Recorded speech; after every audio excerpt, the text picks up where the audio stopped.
आप निरंतर गीता भवन के सत्संग में आते रहिए, आपको स्थिति जरूर मिल जाएगी। रस रस सुख सरित सर पानी, कि ममता त्याग करई जिम ज्ञानी। रस रस सुख सरित सर पानी। कभी आप किसी सरोवर को देखिए, उसमें जल भरा होता है, कुछ दिनों के बाद ग्रीष्म काल में आप उधर से ही निकलिए, पहले आप पावस ऋतु में उसके तट पर बैठिए, फिर कभी ग्रीष्म के प्रचंड मार्तंड की किरणों के प्रकाश में आप उसका दर्शन करिए, तो आपको स्वयं आश्चर्य होगा। श्रावण में तो मैंने इसे भरपूर देखा था, भाद्र मास में तो ये छलक रहा था, लेकिन ये ज्येष्ठ मास में इसका जल कहां चला गया। विस्मय पूर्वक आप उसे देखने का यत्न करेंगे, तब अपने आप ही उसके निकट बैठने वाला कोई कृषक आपको कहेगा, विस्मय क्यों करते हो, सूर्य की प्रचंड रश्मियों ने इसके जल को सुखा दिया, पवन के झकोरों से इसका जल उड़ गया।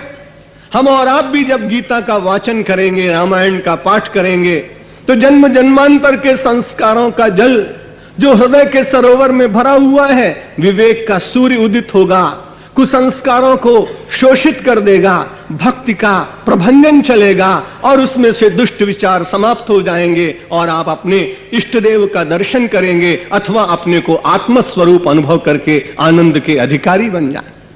लेकिन उसकी प्राथमिक आवश्यकता वही है कि आपके जीवन में अटूट श्रद्धा जगनी चाहिए। जब कुछ आपको प्रिय मिल रहा हो, सम्मान मिल रहा हो, अभिनंदन मिल रहे हो, तब मेरा और आपका मन कहे कि भगवान की बड़ी कृपा है।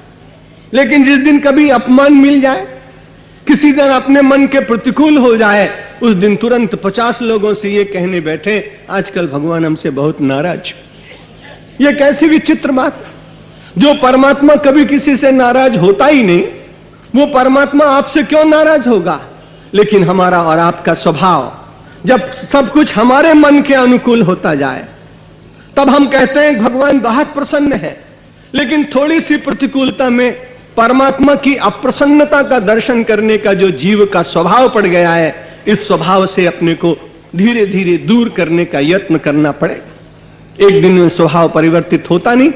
निरंतर आप सत्संग करते रहिए। सत्संग की बड़ी महिमा है। श्रद्धा से आप देखेंगे, श्रद्धा से आपके अंतर में परिवर्तन होता है। यदि सज्जनों का साथ मिलता रहे तो श्रद्धा और बलवती होती।